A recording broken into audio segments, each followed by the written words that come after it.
एक तो सच्चा, तेरा नाम सच्चा, ईश्वर के रहस्य अनबूझ पहेली की तरह हैं और हम मनुष्यों का ज्ञान, बुद्धि बहुत छोटी है। ईश्वरः सर्वभूतानां हृदयदेशे अर्जुन तिष्ठति। कृष्ण महाराज कहते हैं वो ईश्वर, वो परमात्मा हर एक हृदय में निवास करता है। भ्राम्यन् सर्वभूतानि, वो सभी प्राणियों को उनके कर्मों के अनुसार ऊपर नीचे यहाँ वहाँ भ्रमण कराता रहता है। आत्मा अजर अमर है, शरीर नष्ट हो जाते हैं।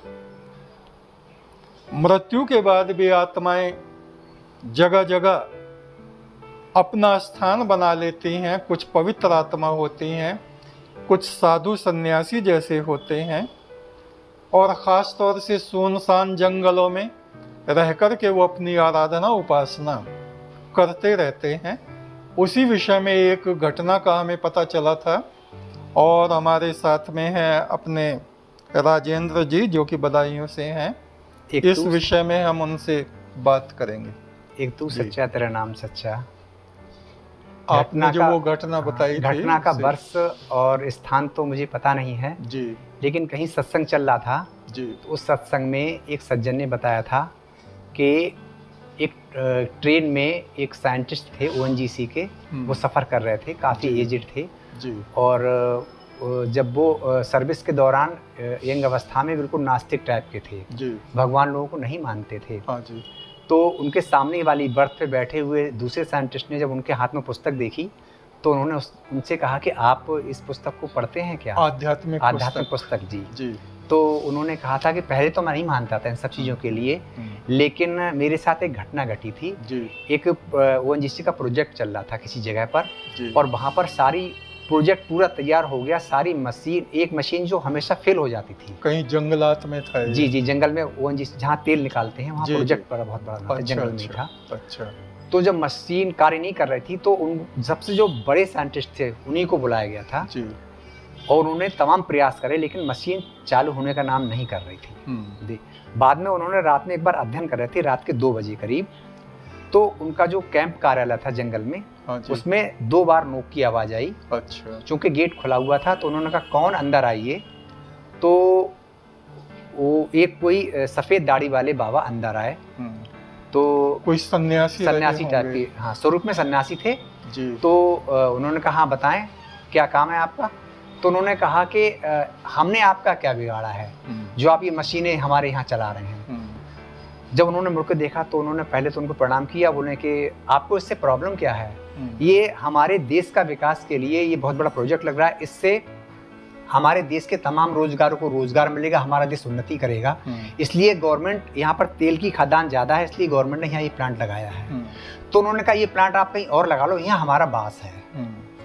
वो थोड़ा समझ पाए, वो आत्मा थी। हाँ, वो आत्मा थी। तो उन्होंने सोचा कि ये इस तरीके का कुछ उनको ऐसा लग रहा है कि ये कोई विचित्र चीज़ है।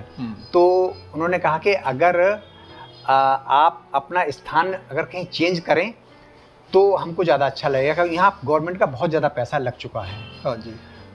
तो थोड़ी देर तक वो सोचते रहे वृद्ध, और बाद में उन्होंने कहा कि ऐसा करिएगा आप कि 4 रोटी एक लाल रुमाल में बांध करके थोड़े दूर पर एक बेरी का पेड़ था और उस पर टांग दीजिएगा आप। अच्छा।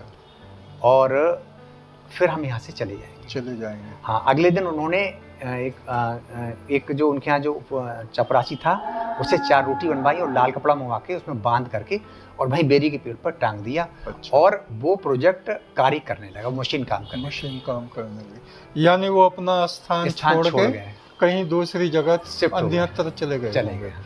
तो इस तरह से हम देखते हैं साधु हैं, सिद्ध हैं, पवित्र आत्माएं भी इस पृथ्वी पर बिना शरीर के अपना कार्य, तपश्चर्या, साधना वगैरह निरंतर करते रहते हैं। जी। तो ये सत्य घटना हमने सुनी है। और आत्मा का विज्ञान ऐसा है कि जिसको हम मनुष्य समझ नहीं पाते, समझने की कोशिश करते हैं।